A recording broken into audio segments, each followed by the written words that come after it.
One of my favorite parts of this time of the year in May is really starting to see the world come alive. Whether that be through the vegetation, the trees, the flowers, really start to see the green comes out, the colors of all the flowers. You really start to see the world starting to hustle and bustle as we're edging closer to the summer season and vacation plans. You really see that there seems to be, even in the air, this new life, this warmth,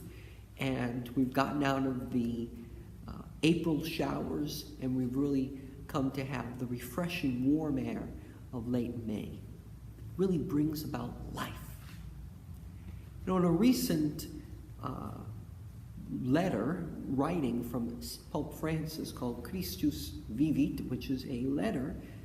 of the Pope toward young people, he wrote this: Christ is alive. The very first words, then, that I would like to say to every young Christian are these: Christ is alive, and he wants you to be alive.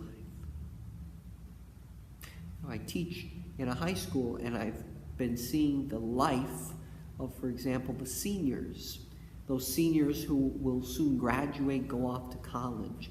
I really see a new life in them. You know, really they've accomplished their high school years, and they have really a hope for the future, hope to pursue their goals, going to college, hopefully going on to be very successful in many different career choices. And in a very similar way to all the life that comes about this year, we mustn't forget about who is our true life: Christ. And if Christ is not the center of our lives, is not the ultimate source of our life, the risen Christ whom we have recognized and we have walked with for the past several weeks during this Easter season, which we encounter in a real way in the Eucharist every time we go to Mass, if we don't believe that Christ is alive and Christ is the source of our life, then all the other life that we may see at this time, all of our other dreams, may not have the rigor and may not come to fruition if Christ is not at the center. In a couple of months, the trees will then lose its leaves again,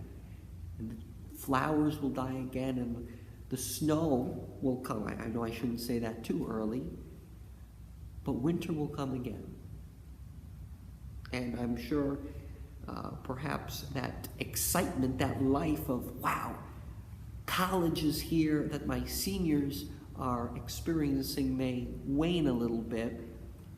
when they have to write their first term paper, or when they perhaps see how much work they actually have to do.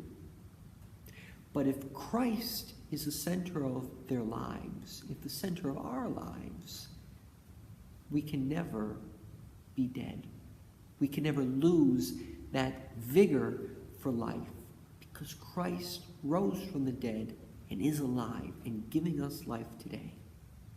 We'll have another quote from the Pope in this same writing, where he says, "With Jesus at our side, we can drink from the true wellspring that keeps alive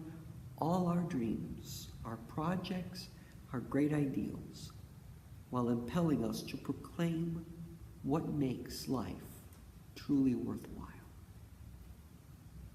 So as we are perhaps seeing life spring up this springtime, and as perhaps we ourselves are preparing for summer, maybe preparing for a new project in the school year ahead, whatever the case may be, let us always remember that Christ is alive, and Christ is that ultimate force behind our dreams, behind our projects, and behind everything that we do. And that even though things may come, things may go, our dreams may change, our projects may come to fruition, may not, Nothing can separate us from the life and the love of God, the life and the love of the risen Lord, who has truly been risen from the dead, and that Christ is truly alive, giving us life each and every day.